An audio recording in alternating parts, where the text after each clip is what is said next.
Good morning students, कैसे हैं? सभी अच्छे हैं, स्वस्थ हैं? गुड।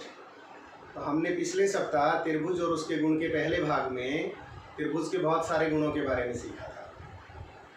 त्रिभुज के माध्यिकाओं के बारे में, त्रिभुज के शीर्ष लंब, त्रिभुज के कोणों के आधार पर अनेकों नाम, भुजाओं के आधार पर अनेक प्रकार के नाम, इस तरह से त्रिभुज की कोणों के संबंध में बहुत से गुणों को हमने जाना।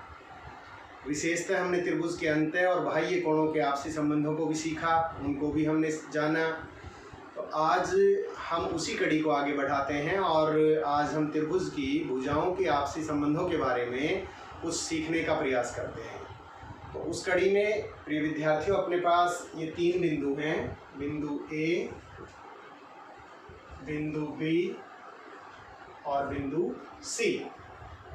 अब हमें बिंदु ए से बिंदु सी पर जाना है। तो इसके लिए हमारे पास 2 रास्ते को इस प्रकार मिलाते हैं, बिंदु ए को बी से, बी को सी से और ए को सी से। यानी ए से बी का ये पथ, ये रास्ता है, बी से सी का ये पथ है और ए से सी का ये सीधा पथ है। तो प्यारे बच्चों, अब आप एक बार सोचने का प्रयास करें कि हमें ए से सी पर जाना है, तो आप कौन से रास्ते का यूज करेंगे, कौन सा पथ आप प्रयोग में लाएंगे? पहले ए से बी पर जाएंगे और फिर बी से सी पर जाएंगे, या आप सीधे ए से सी पर जाना पसंद करेंगे? यही सवाल जब टीना से किया जाता है तो वह भी सोच में पड़ जाती है। वह भी कुछ इसी प्रकार सोचती है जैसे आप सोच रहे हैं। आप भी तो सोच में पड़ गए कि कौन से रास्ते को, कौन से पथ को चुनेंगे आप, कौन सा ठीक रहेगा। इसी प्रकार टीना भी सोच में पड़ जाती है और फिर वो कुछ समय के बाद एक निष्कर्ष पे पहुंचती है। तो प्यारे बच्चों, आपने ए से सी पर सीधा जाने वाला रास्ता चुना होगा, पसंद किया होगा। क्यों? क्योंकि आपको लगता है कि इस रास्ते से जाएंगे तो ये रास्ता बड़ा है और ये रास्ता आपको छोटा दिखाई दे रहा है, इसलिए आपने इस रास्ते को चुना। तो प्यारे विद्यार्थियों, यहाँ से हमें त्रिभुज की भुजाओं के एक विशेष गुण के बारे में सीखने को मिल रहा है। अगर ध्यान से देखिए तीनों बिंदुओं को ये पथ मिलाने पर हमें जो आकृति प्राप्त हो रही है वो त्रिभुजाकार है। और यदि हम इस रास्ते से जाते हैं, यानी पहले हम ए बी चलते हैं और फिर हम बी से सी तक बी सी चलते हैं और इस रास्ते से हम केवल ए सी चलते हैं, तो इस रास्ते से अगर जाते हैं तो A B plus B C चलना पड़ेगा और इस रास्ते से केवल ए सी चलना पड़ेगा। ये रास्ता बड़ा, यानी A B plus B C बड़ा है ए सी से। तो यहाँ त्रिभुज की भुजाओं का एक विशेष गुण हमें सीखने को मिल रहा है कि किसी त्रिभुज की किन्हीं 2 भुजाओं का योग तीसरी भुजा से बड़ा होता है। तो इसके मुताबिक देखिए, यदि हमें बी से सी पर जाना है तो फिर या तो सीधे बी से सी पर चले जाएं या बी से पहले ए पर आएं और फिर ए से सी पर जाएं, तो ये रास्ता हमारा बड़ा होगा, यानी A B plus A C बड़ा है बी सी से। और इसी प्रकार B C plus A C बड़ा है ए बी से।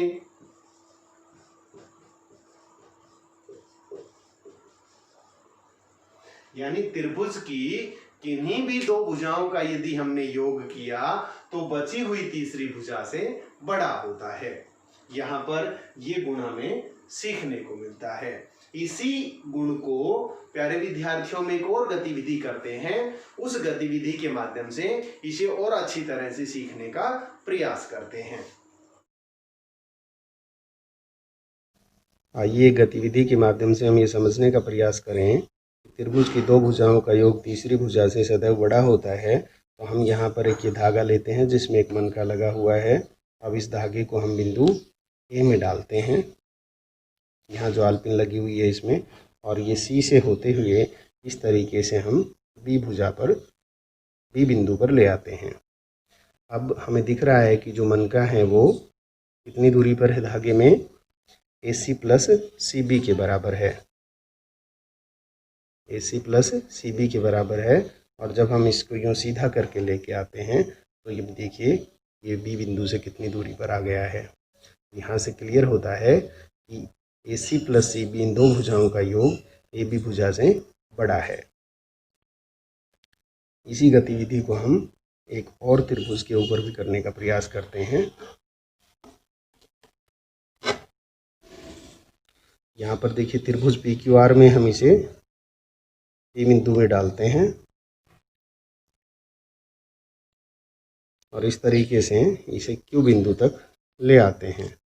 तो अब ये जो मनका है ये PR जमा RQ के बराबर की दूरी पर है, लेकिन जब इसे हम सीधा करते हैं और यहाँ लेकर आते हैं तो देखिए ये Q बिंदु से कितनी दूरी पर आ गया है। तो इस प्रकार इस गतिविधि से हमने जाना कि दो भुजाओं का योग तीसरी भुजा से बड़ा होता है। इसमें कोई सी भी दो भुजाएं लेकर के प्यारे विद्यार्थियों आप घर पे भी इसको दोहरा सकते हैं। इसी को दूसरी गतिविधि के माध्यम से भी करने का प्रयास करते हैं। ये हमारे पास दो भुजाओं के बराबर की तीलियां हमने तोड़ी हैं। जो हमें छोटी भुजाएं दिख रही हैं उनके बराबर।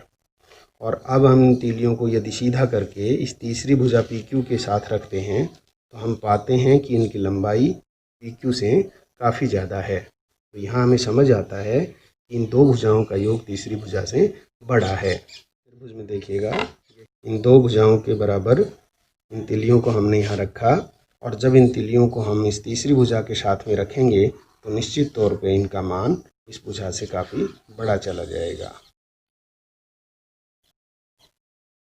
ये देखिए इस B बिंदु से काफ़ी आगे तक चला गया है। तो इस प्रकार कोई भी दो भुजाएं हैं उनके बराबर तीलियां तोड़ें और तीसरी भुजा के साथ रखें तो वो उनकी लंबाई तीसरी भुजा से काफ़ी बड़ी चली जाती है। तो इस गतिविधि के माध्यम से भी हमने जाना कि दो भुजाओं का योग त्रिभुज में सदैव तीसरी भुजा से बड़ा होता है।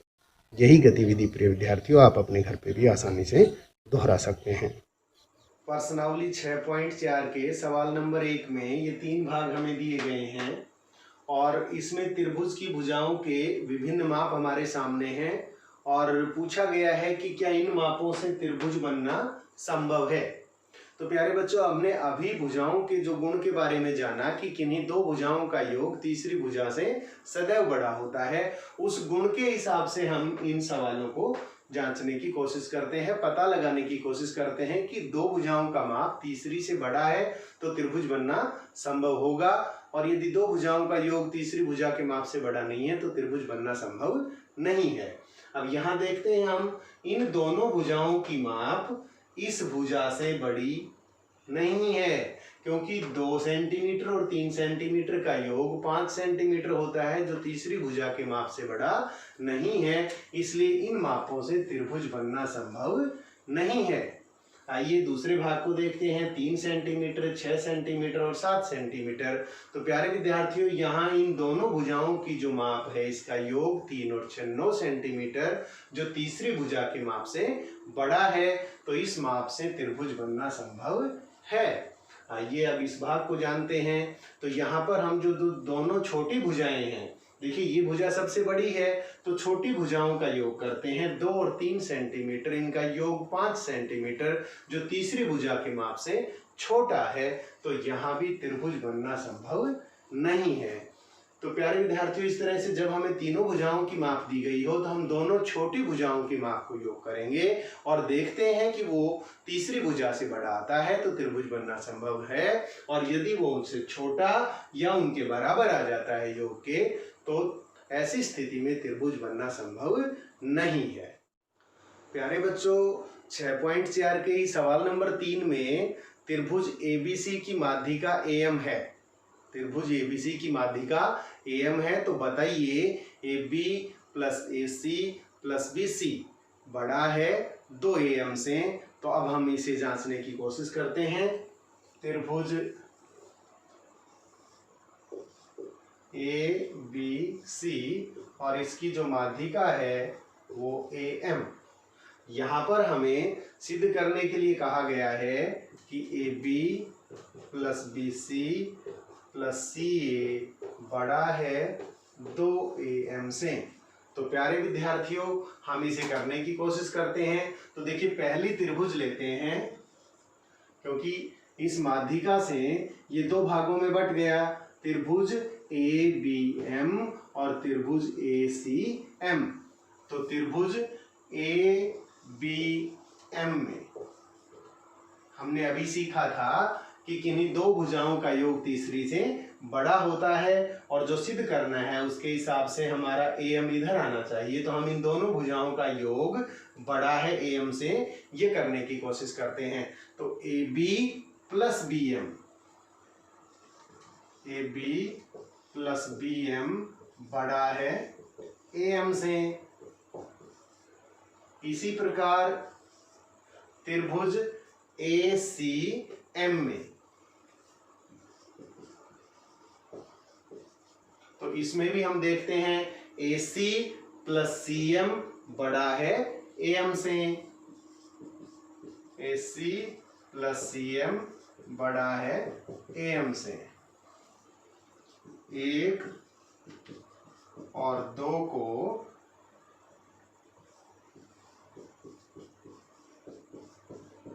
जोड़ने पर, अब देखिए इन दोनों को जब हम जोड़ते हैं तो दायां पक्ष और बायां पक्ष, बाएं पक्ष एक जगह जोड़ते हैं, तो A B plus B M, A B plus B M plus C M plus A C बड़ा है A M plus A M.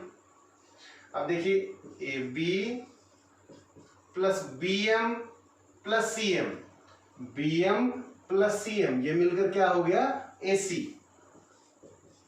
और बी सी प्लस ए सी।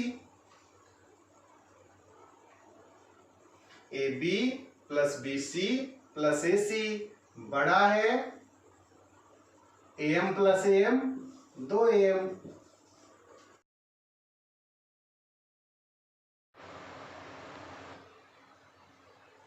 तो ये 7 इंच और 4 इंच की तिलियों से हम ये ज्ञात करने की कोशिश करते हैं कि तीसरी भुजा की माप कम से कम कितनी हो सकती है।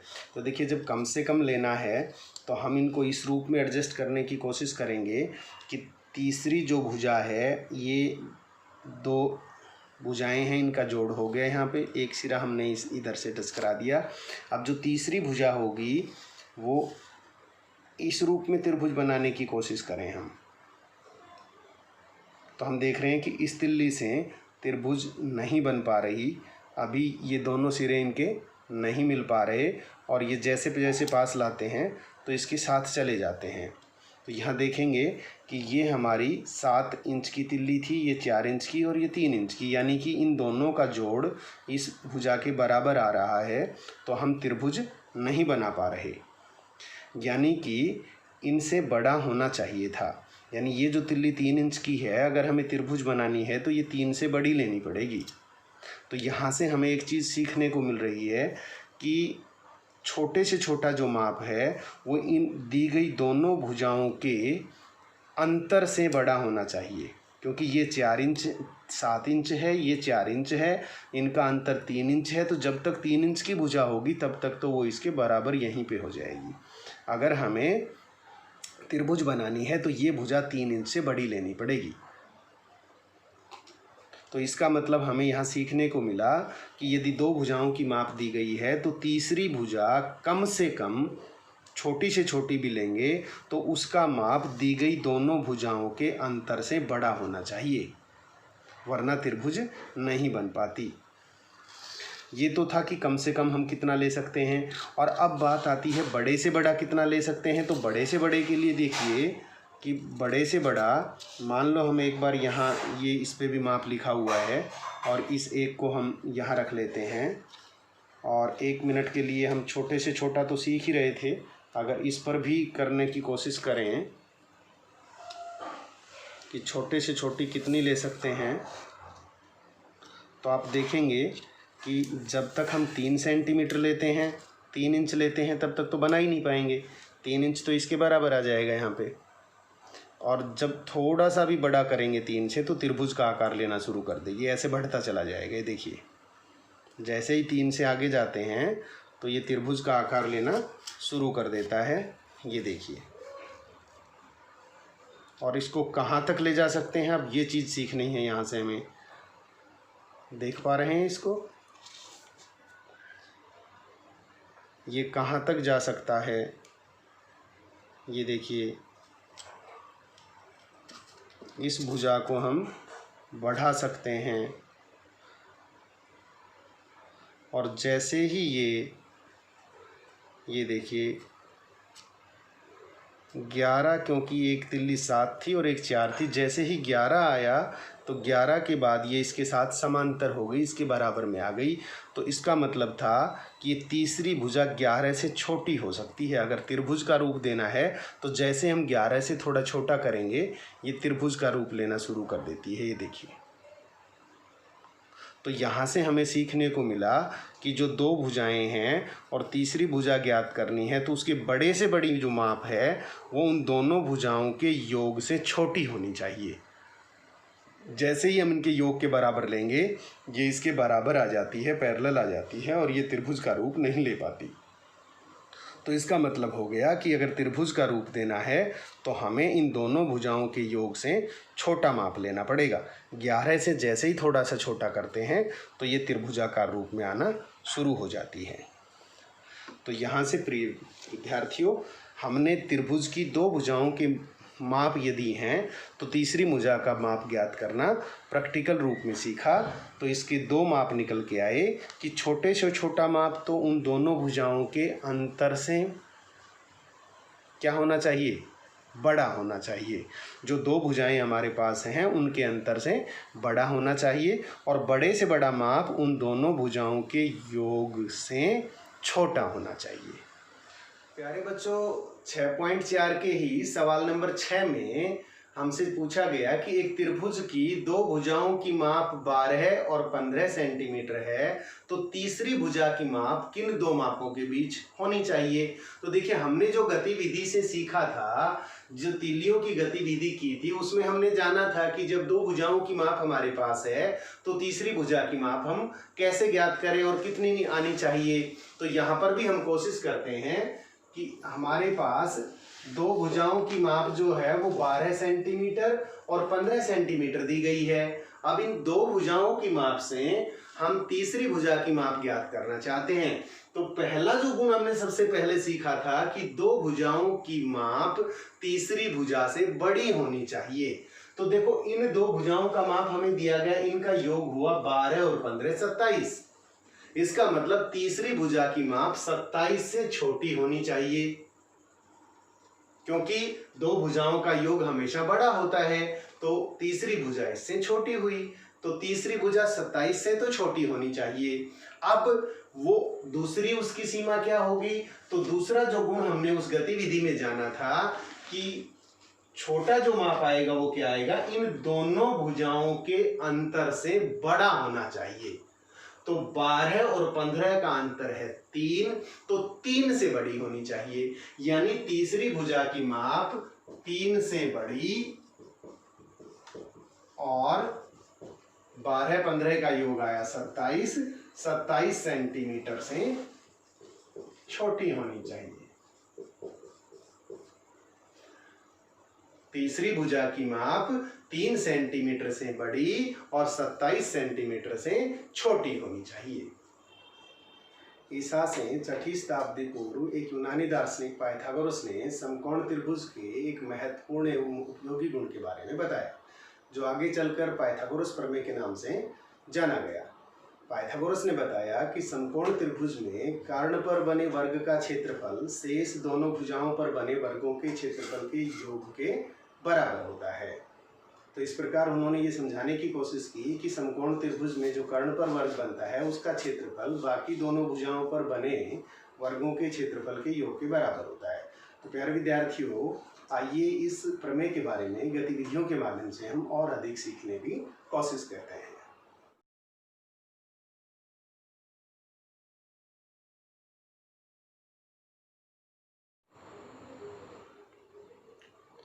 इस गतिविधि में यूनानी दार्शनिक पाइथागोरस के द्वारा समकोण त्रिभुज के बारे में दिए गए एक विशेष गुण के बारे में पढ़ने की सीखने की कोशिश करते हैं, जिसे पाइथागोरस प्रमेय के नाम से जाना जाता है।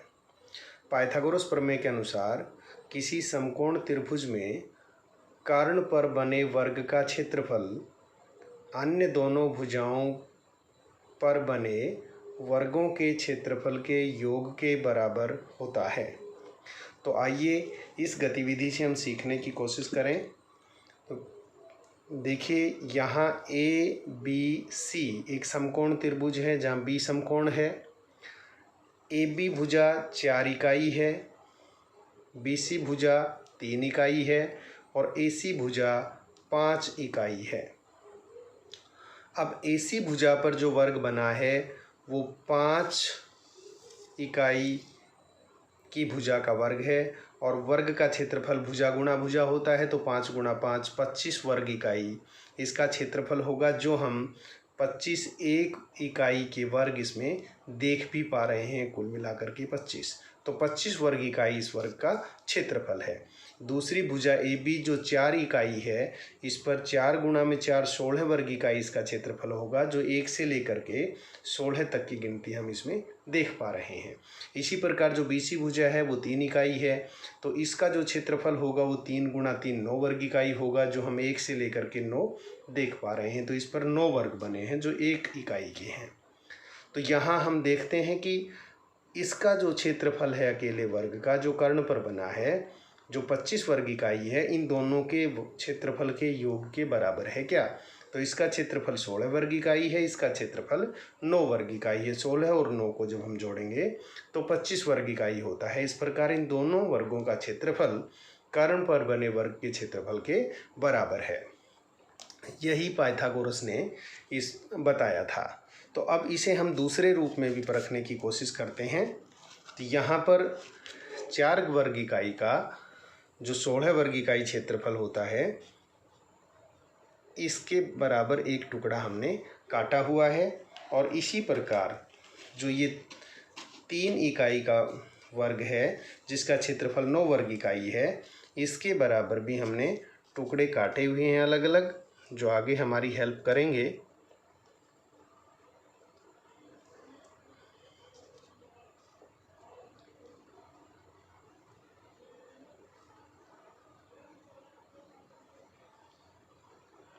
ये देखिए, 16 वर्ग इकाई इसका क्षेत्रफल है और 9 वर्ग इकाई इसका क्षेत्रफल है। तो यदि ये दोनों मिलकर के 25 वर्ग इकाई के क्षेत्रफल वाले को घेरेंगे तो हम ज्योमेट्रिकल रूप में भी देख पाएंगे कि इन दोनों का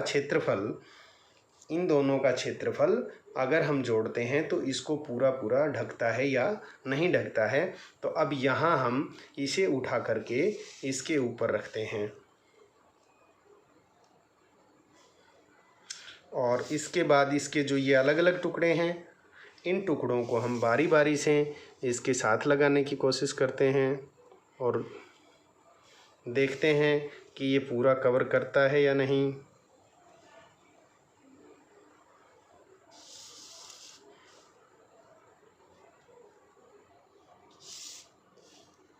और इस प्रकार हम देख पाएंगे कि इसने पूरा पूरा इसको ढक लिया है।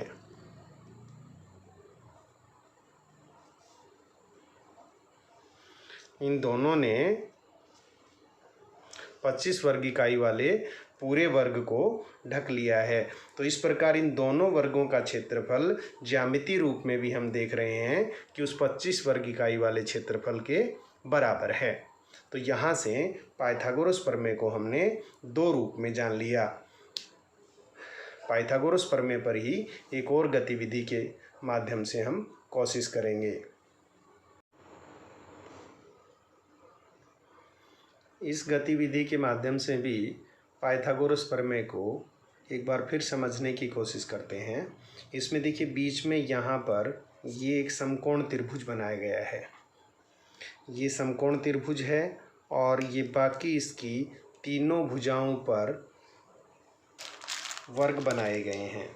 वर्ग बना करके उनके ऊपर स्ट्रा चिपका दी गई है ताकि इन पे जो मोती डलेंगे उन मोतियों को रोका जा सके।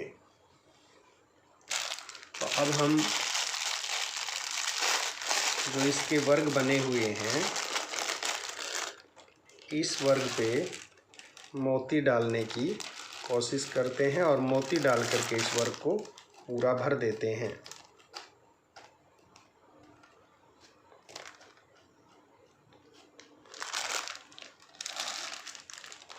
मोतियों से इसको पूरा भर दिया जाता है।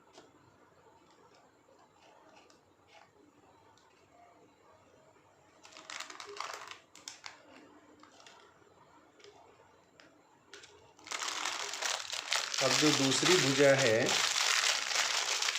उसके ऊपर जो वर्ग बना है उसे भी मोतियों की सहायता से भरा जाता है, जितने मोती उसमें आते हैं।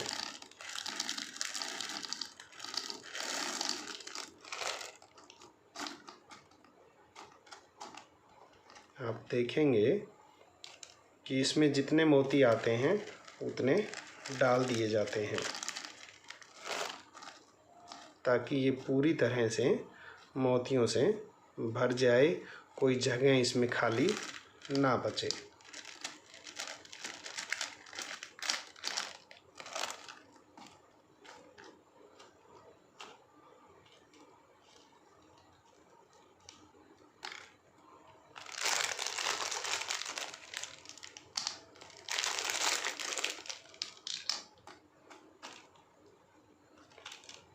अब देखिए इसमें जगह नहीं बची है, तो जो मोतियां हैं वो बाहर निकलने लग गई।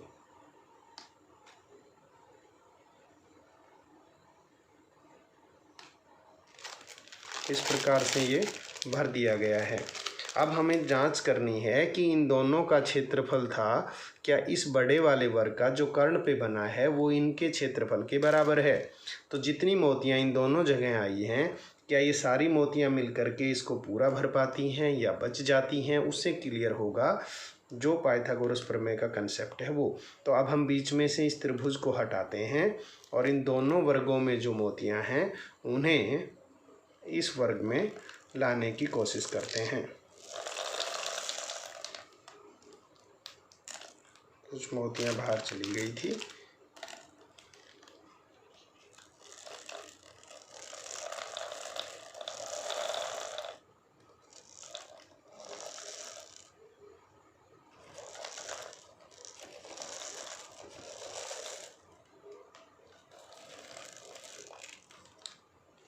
हम देखेंगे धीरे धीरे करके जैसे ये मोतियां इसके अंदर आती हैं, तो ये जो बड़े वाला वर्ग है ये पूर्ण रूप से इन मोतियों से भर जाता है।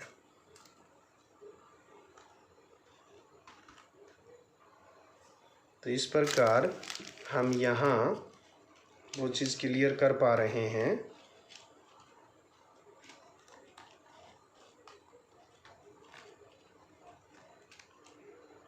कि इन दोनों वर्गों का जो क्षेत्रफल था उसके बराबर इस अकेले वर्ग का है जो बड़े वाला कर्ण पे बना हुआ है। तो यहाँ से हमने एक और गतिविधि के माध्यम से पाइथागोरस प्रमेय को समझने का प्रयास किया।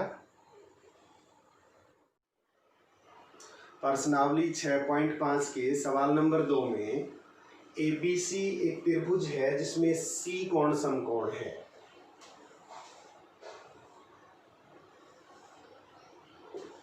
ABC एक त्रिभुज है जिसमें C समकोण है। AB 25 सेंटीमीटर तथा AC 7 सेंटीमीटर है और BC हमें ज्ञात करना है। तो देखिए विद्यार्थियों, इसमें क्योंकि C समकोण है, समकोण त्रिभुज है, तो पाइथागोरस प्रमेय का प्रयोग करेंगे। पाइथागोरस प्रमेय में हमने सीखा था कर्ण पर बना वर्ग शेष दोनों भुजाओं पर बने वर्गों के योग के बराबर होता है। इसका मतलब हो गया AB स्क्वायर बराबर होगा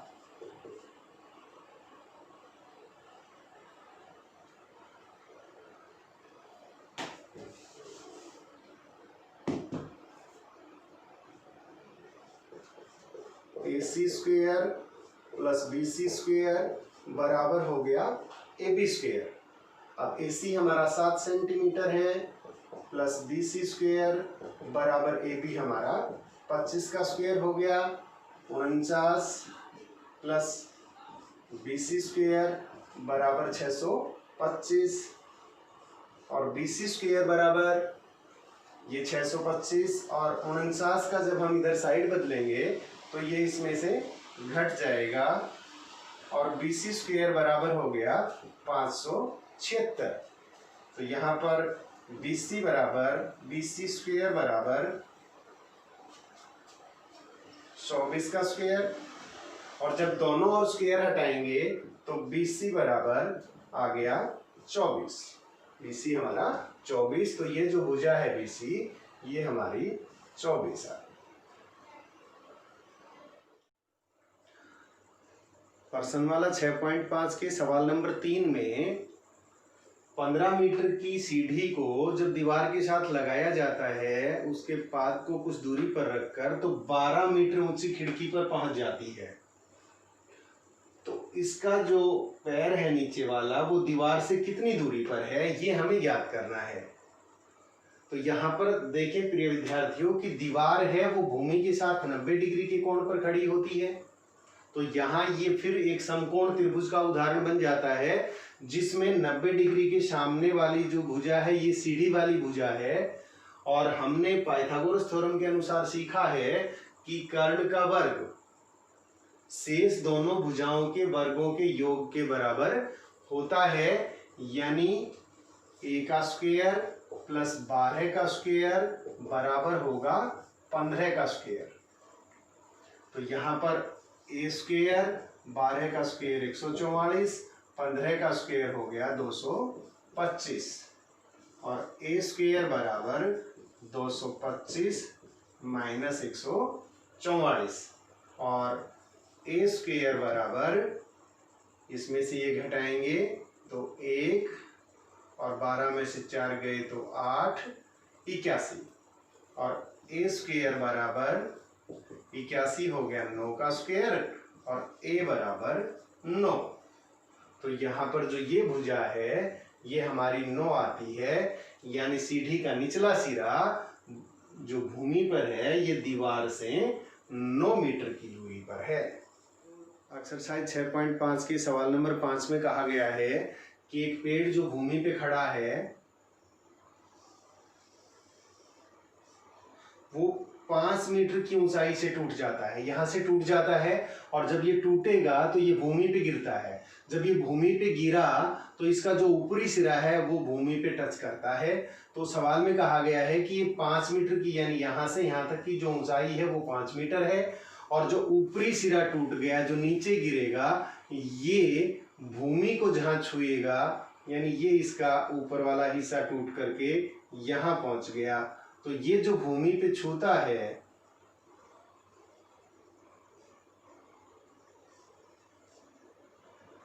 वो इसके आधार से 12 मीटर की दूरी पे छूता है, यानी ऊपरी जो सिरा था वो भूमि पे जहाँ छुएगा वो बिंदु इसके आधार से पेड़ के आधार से 12 मीटर की दूरी पर है। तो पेड़ की ऊंचाई ज्ञात करें। तो प्रिय विद्यार्थियों वही बात कि पेड़ जो था भूमि के साथ 90 डिग्री पे खड़ा होता है। इस हिसाब से ये जो हमारी भुजा है ये कर्ण हुई, माना ये x है तो x स्क्वायर पाइथागोरस थ्योरम के अनुसार हो गया कर्ण का वर्ग यानी x का वर्ग बराबर है शेष दोनों भुजाओं के वर्गों के योग के, यानी 12 का वर्ग प्लस 5 का वर्ग। तो यहाँ से आ गया 12 का वर्ग 144 और 5 का वर्ग 25। तो x स्क्वायर बराबर 169 यानी x स्क्वायर बराबर 13 का स्क्वायर और दोनों ओर जब हम वर्ग हटाएंगे तो x बराबर 13। प्रिय विद्यार्थियों ध्यान से देखें ये भुजा हमारी 13 मीटर आ गई। अब ये ध्यान से देखें कि ये जो भुजा है ये पेड़ का ऊपरी हिस्सा है जो टूट करके इधर गिरा था, यानी ये जो ऊपर हिस्सा था पेड़ का जो यहाँ आ गया ये हमारा हो गया 13 मीटर। तो 13 मीटर तो ये और 5 मीटर की ऊंचाई से टूटा था, तो पेड़ की कुल ऊंचाई 13 प्लस में 5 18 मीटर। पेड़ की ऊंचाई बराबर 5 प्लस में 13 18 मीटर। इस तरीके से पेड़ की ऊंचाई ज्ञात। पॉइंट 5 का एक और सवाल हल करने की कोशिश करते हैं। इसके एक सवाल में हमसे कहा गया है कि एक आयत की एक भुजा 40 सेंटीमीटर है, आयत की भुजा 40 सेंटीमीटर है तथा आयत का एक विकर्ण 41 सेंटीमीटर है, परिमाप ज्ञात कीजिए। तो प्रिय विद्यार्थियों, इस पर आप थोड़ा सा मनन कीजिए। देखिए, हमसे परिमाप पूछा गया है और आयत का परिमाप क्या होता है? शाबाश, आपने ठीक सोचा कि 2 गुणा ब्रैकेट शुरू लंबाई जमा चौड़ाई ब्रैकेट बंद, यानी परिमाप ज्ञात करने के लिए हमें आयत की लंबाई और चौड़ाई का ज्ञान होना चाहिए। अब हमें यहाँ केवल लंबाई दी गई है, चौड़ाई हमारे पास नहीं है। तो अब इस सवाल में हम ध्यान से देखते हैं कि आयत के चारों कोण समकोण होते हैं। तो ये देखिए एक समकोण त्रिभुज बन जाती है, ये एक समकोण त्रिभुज बन जाती है जिसमें ये 90 डिग्री का कोण, इसके सामने की भुजा कर्ण। तो इसका वर्ग बराबर होगा इन दोनों भुजाओं के वर्गों के योग के। माना ये भुजा हमारी x, तो पाइथागोरस प्रमेय के अनुसार x का स्क्वायर प्लस में 40 का स्क्वायर बराबर होगा 41 का स्क्वायर। ये पाइथागोरस प्रमेय में हमने सीखा। तो यहां से हम देखते हैं x स्क्वायर प्लस 40 का स्क्वायर हो गया हमारा 1600 और 41 का स्क्वायर हो गया हमारा 1681। अब यहां से हम देखते हैं x स्क्वायर बराबर 1681 माइनस 1600 बराबर 81, यानी x स्क्वायर बराबर 9 का स्क्वायर। तो यहां से हमें मिल गया x बराबर 9, यानी आयत की जो चौड़ाई है वो कितनी आ गई? 9 सेंटीमीटर आ गई। अब हम आयत का परिमाप ज्ञात कर सकते हैं। आयत का परिमाप बराबर 2 गुणा ब्रैकेट शुरू लंबाई जमा चौड़ाई। तो 2 गुणा लंबाई हमारी है 40 और चौड़ाई हो गई 9, यानी 2 गुणा में 49 बराबर 98 सेंटीमीटर। ये हमारा आयत का परिमाप आ गया। आइए बच्चों, आज के इस पाठ को हम समापन की ओर ले चलते हैं। पाठ के शुरू में हमने सीखा था कि त्रिभुज की किन्हीं 2 भुजाओं का योग तीसरी भुजा से सदैव बड़ा होता है। तो हमें ये भी जांच करनी है कि क्या त्रिभुज के किन्हीं 2 कोणों का योग सदैव तीसरे कोण से बड़ा होता है। विभिन्न प्रकार के त्रिभुज लेने हैं, उनके तीनों कोण हमें चांदे की सहायता से मापने हैं और माप करके फिर किन्हीं 2 कोणों का योग हमें करना है और देखना है क्या सदैव ही वो तीसरे से बड़ा आता है। इसके बाद फिर हमने पाइथागोरस प्रमेय में जाना था कि समकोण त्रिभुज में कर्ण पर बना वर्ग का क्षेत्रफल शेष दोनों भुजाओं पर बने वर्गों के क्षेत्रफल के योग के बराबर होता है। तो इसी के समकक्ष हमें ये भी सीखने की कोशिश करनी है, ये भी देखना है क्या समकोण त्रिभुज में कर्ण पर बने समबाहु त्रिभुज का क्षेत्रफल अन्य दोनों भुजाओं पर बने समबाहु त्रिभुजों के क्षेत्रफल के योग के बराबर है। इसी प्रकार ये भी देखना है क्या समकोण त्रिभुज में कर्ण पर बना अर्धवृत्त का क्षेत्रफल शेष दोनों भुजाओं पर बने अर्धवृत्तों के क्षेत्रफल के योग के बराबर है। और यदि ये बराबर आता है तो फिर और भी कोई आकृति तलाश करनी है जो इस प्रकार से बनाए और क्षेत्रफल हमारा इसी प्रकार से आ जाएगी। तो ये विद्यार्थियों, इसके साथ साथ स्क्रीन पे आपको एक और गृह कार्य दिख रहा होगा, इसे भी आपको करने का प्रयास करना है। और अंत में मैं आपसे कहना चाहूँगा, एक और चीज़ हमें तलाश करनी है कि एक भारतीय गणितज्ञ बोधायन हुए हैं। तो बोधायन ने यूनानी दार्शनिक पाइथागोरस से बहुत पहले हमसे एक त्रिभुज के गुण के बारे में ही कहा था, लेकिन उसने दूसरे शब्दों में कहा कि आयत के विकर्ण पर बने वर्ग का क्षेत्रफल उसकी लंबाई और चौड़ाई पर बने क्षेत्रफल के योग के बराबर होता है। तो इस गुण की भी पाइथागोरस गुण से आपने तुलना करनी है और इसके बारे में सीखना है। Okay, bye bye students.